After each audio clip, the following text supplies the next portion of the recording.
siapa tahu kalau misalkan memang aku ada rezekinya di sana bisa membantu untuk masyarakat Kota Tasik dan Kabupaten khususnya karena kan itu dapil aku kan menjembatani menjadi wakil rakyat untuk ke tingkat pemerintah Jawa Barat di luar komisi apapun ya saya harus siap dan program apapun ya saya harus akan berikan kepada masyarakat di sana.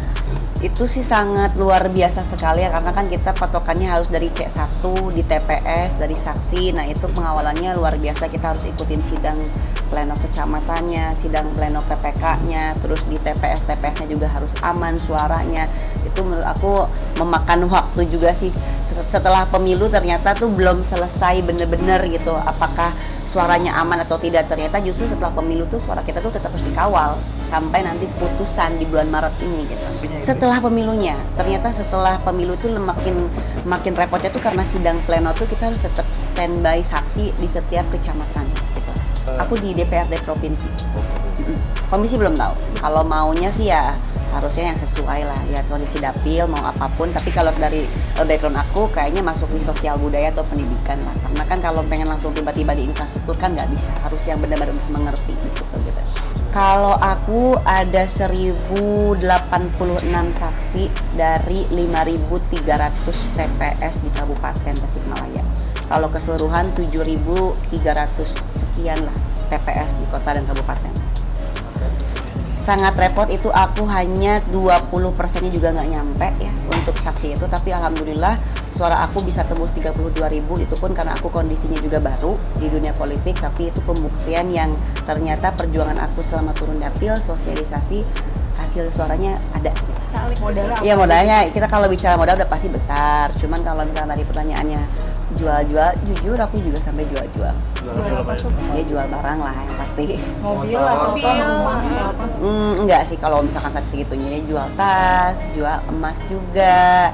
Jujur itu perjuangan aku ya buktinya kan karena gini aku mikirnya yang penting aku sekarang ingin berbuat baik ya udah apapun yang saya punya dulu untuk saat ini bagaimanapun caranya saya bisa dapat dulu insya Allah kan nanti juga bisa akan keganti lagi dari rezeki lainnya jadi aku nggak nanggung lah udah di sini masa kita setengah-setengah sih apalagi aku dapat nomor urut 1 kan itu kan tanggung jawab yang besar buat aku jadi kesempatan juga mumpung nomor 1 kita usahakan kita upayakan semaksimal mungkin itu aja kira kayak gitu. Siap gitu. Oh kalau kalah ya harus gitu. siap karena kan kita bicara juga caleg juga bukan cuma saya aja semua punya dorongan punya senjata masing-masing kan itu tinggal kembali ke kitanya siap atau enggak kalau misalkannya kalah ya saya sih udah siap sih percaya juga karena ya itu kan kita bicara nominal juga bukan kecil kalau nyalek itu tapi alhamdulillah kalau kitanya nggak ikhlas mah susah nah aku udah dalam tahap ikhlas mau menang mau enggak ya udah kalau aku gini kalau artis nyalek itu sebenarnya alhamdulillah karena mereka udah punya modal popularitas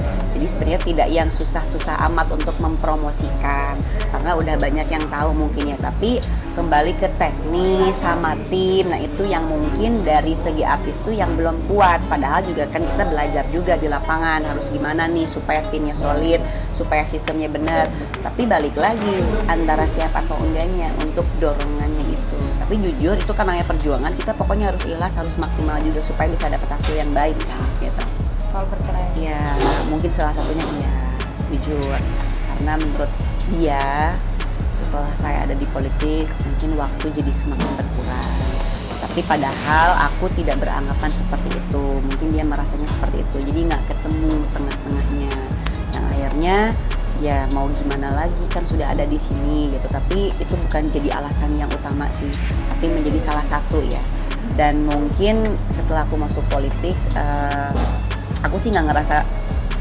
jadi korban juga sih di pernikahan aku ya memang udah jalannya aja lah toh bukan hal yang utama juga sih kenapa aku jadi bercerai itu bukan masalah politik juga udah pasti karena kan harus saling berpikirnya yang ini dipikirin yang itu dipikirin jadi semuanya dalam satu pikiran tuh kenapa di 2024 ini gue tuh kayak berat gitu dapat ujian tuh yang sangat luar biasa gitu. Artinya suami tuh ngelarang masuk politik atau gimana? Sebenarnya dia nggak ngelarang, cuman ternyata setelah berjalannya waktu mungkin ya dia ngerasa ya seperti ini kok jadi waktunya makin berkurang dan apa mungkin dia nggak siap di situnya aja gitu. Dan aku mungkin udah setengah juga masuk, ya akhirnya aku juga harus beneran terjun kan gitu. Walaupun hasilnya juga saya belum tahu gitu. selama masih bisa di entertain, selama tidak mengganggu pekerjaan di politik nggak jadi masalah. Tuh masih banyak kan artis yang masuk ke politik, politiknya jalan, artisnya juga tetap ada. Aduh, baru juga putusan. Aku belum sih, belum kepikiran untuk saat ini. Belum kepikiran. Pertama untuk anak dulu, benerin kehidupan dulu lah, karena kan aku juga masih ada rasa mau nafas dulu lah intinya mah. Nggak mau dulu cari pasangan untuk saat ini. Kalau rindu sama mantan mungkin ya karena papanya anak aku aja. Cuman kalau untuk yang lain-lain enggak lah. Biasa aja tuh komunikasi aku sama Rangga baik, alhamdulillah. Dia juga malah nitipin sama aku begini. Ingat, untuk saat ini jangan dulu punya pasangan. Lo fokus, kejar karir lo, cita-cita lo, anak lo sehat, anak lo bahagia, baru deh itu terserah. Untuk saat ini gue tolong jangan sampai ada deket dulu sama cowok, sampai kayak gitu loh dia. Makasih gitu, udah diingetin gitu. Kita baik.